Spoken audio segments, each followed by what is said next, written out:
Allô.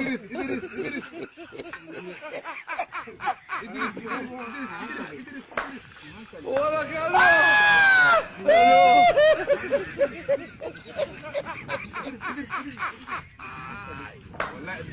Voilà,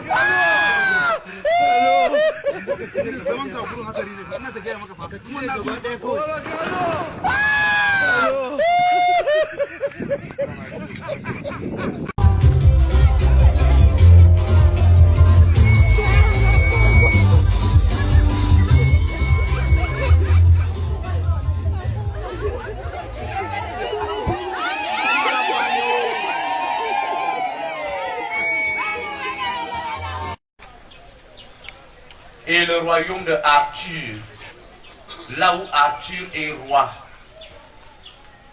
gracieusement appelé en anglais King Arthur.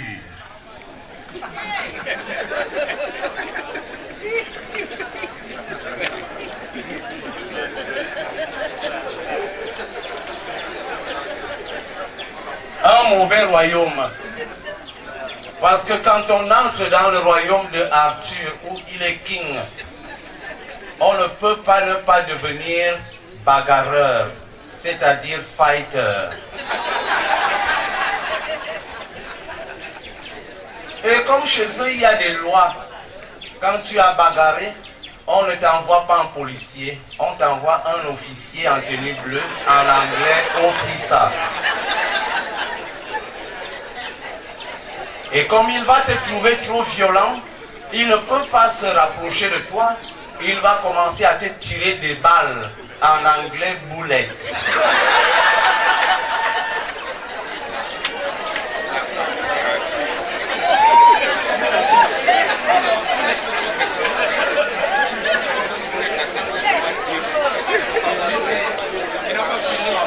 Et comme tu vas prendre peur, tu vas entrer en brousse pour te cacher.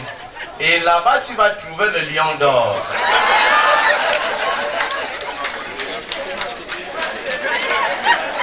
Et ce lion d'or ne va pas te laisser partir. Il va te couper le cou et on va te conduire au tombeau. Moi, je continue pour vous dire, cette journée mondiale du tourisme célébrée le 27 septembre, comme c'est le cas aujourd'hui, offre l'opportunité, par exemple ici au Cameroun, d'évaluer les évolutions enregistrées dans notre région du centre même en termes de promotion du tourisme local. Un cas d'école ce matin nous vient de la localité de Mbangassina, dans le département du Mbam-Ekim. Les plages du fleuve Mbam ont été aménagées en un superbe site sur lequel fleurissent une diversité d'activités ludiques. Pour plus de détails, Paul-Alain Abena de CRT Vicentre nous amène de ce côté-là.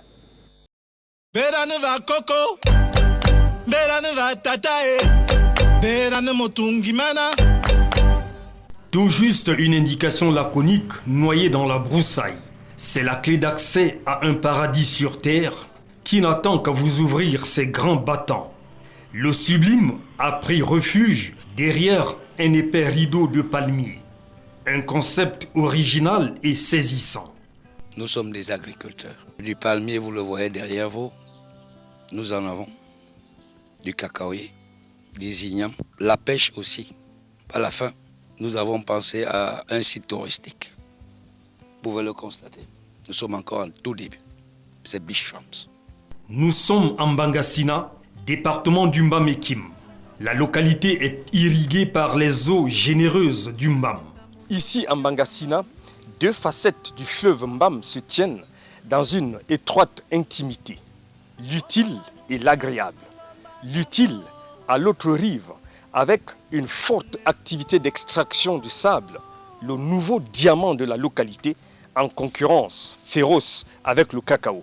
Puis, à cette rive, l'agréable, la détente, l'évasion, les sensations, les émotions, sur une plage naturelle qui se construit de jour en jour un visage paradisiaque. Le concept, c'est Farm Beach, que certains préfèrent appeler Mbangassina Beach. Tout un programme.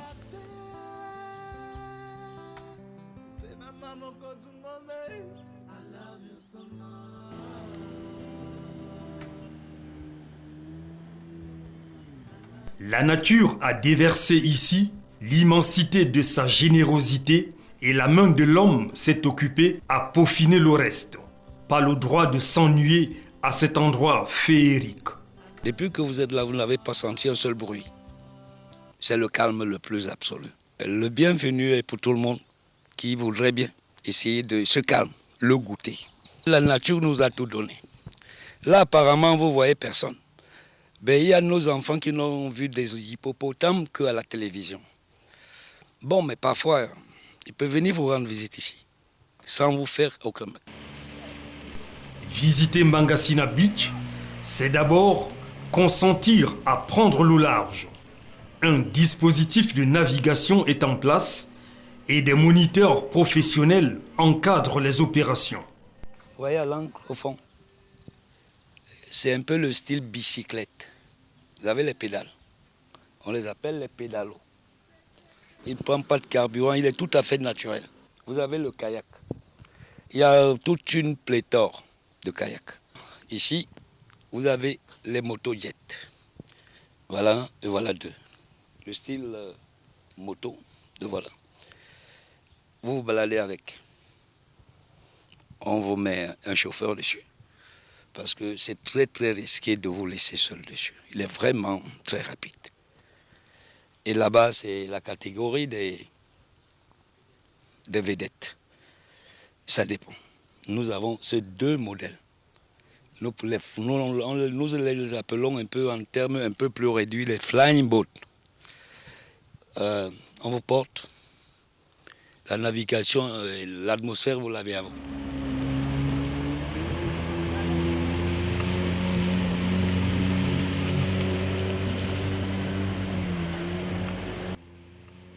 Se jeter à l'eau ici, c'est surfer sur toute une palette d'options diverses. Pour les moins hardis, pas la peine de provoquer le fleuve. En revanche, les amateurs de sensations fortes font exploser le thermomètre émotionnel. Quoi qu'il en soit, acteurs comme spectateurs ont matière à s'extasier. C'est très apaisant, c'est très reposant parce que ça nous permet aussi d'oublier un peu les bruits de la ville. C'est vraiment un très bon getaway. Ça nous permet aussi de nous ressourcer, de recharger les batteries pour entamer la semaine. Le temps d'un week-end, c'est parfait. Nous sommes quand même dans un lieu stratégique parce que quand j'ai observé le paysage, il faut dire que nous sommes dans un delta.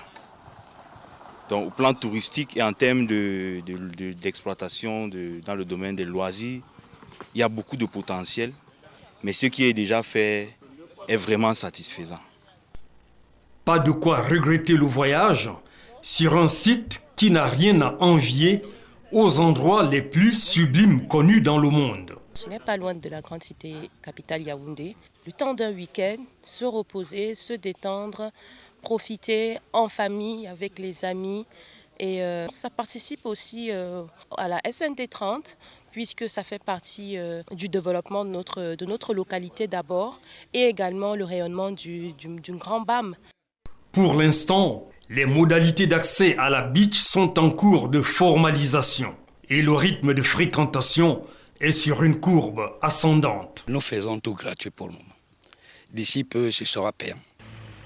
Mbangasina Beach résulte d'une volonté de promouvoir la localité.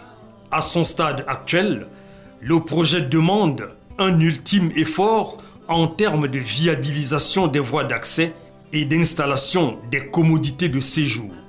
Le promoteur y est résolument engagé, au terme de quoi Mbangasina Beach pourra se bomber le torse et s'imposer comme une destination touristique majeure.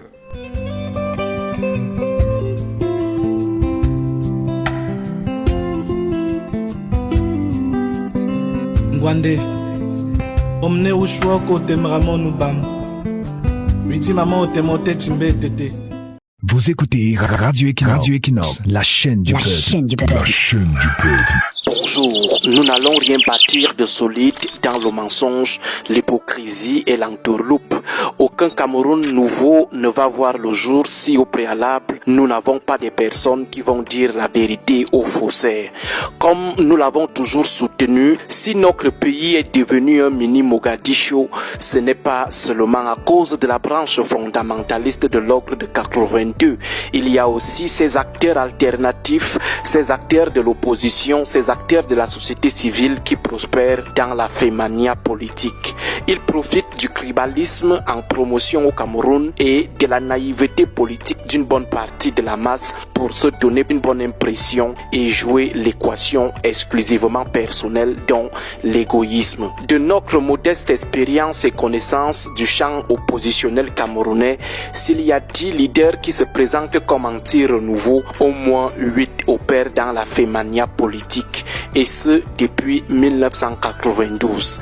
Discutez un peu avec des aînés, ils vous parleront de ces opposants spéculateurs.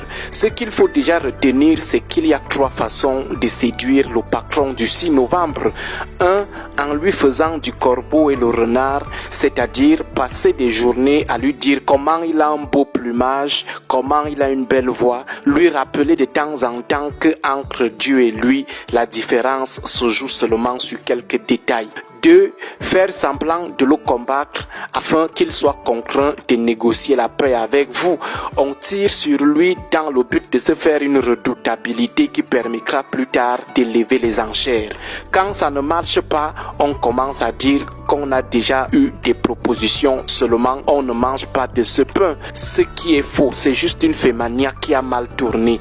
La 3e façon de séduire le patron des gens du 6 novembre, c'est de jouer ses infiltrés en vendant la mèche des dynamiques oppositionnelles en préparation ou alors en les démantelant. Les opposants spéculateurs opèrent suivant les 2 dernières stratégies. Nous les avons toujours qualifiés des opposants de l'allégorie de la grande prostituée, avec des prostituées de rue qui dealent à ciel ouvert avec le pouvoir tout en se proclamant toujours opposants.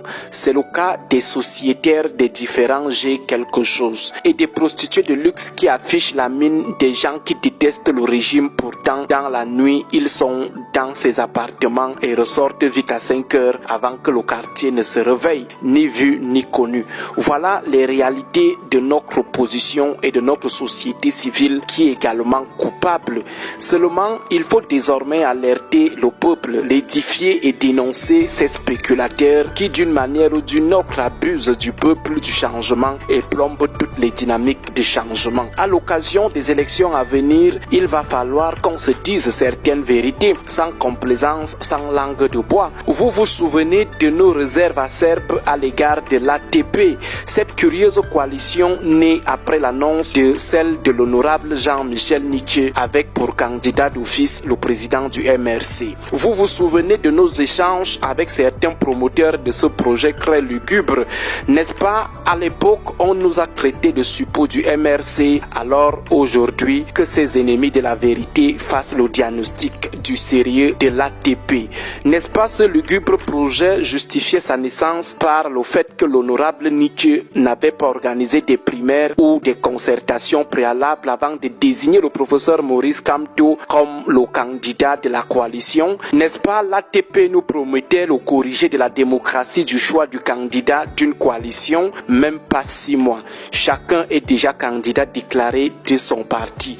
Où est donc passé le candidat unique que l'ATP comptait nous présenter à l'issue des primaires très démocratiques, qui a encore gâté leur sérénité? Et si l'honorable Nietzsche avait accepté s'engager avec ses spéculateurs dans une approche des primaires, imaginez la suite.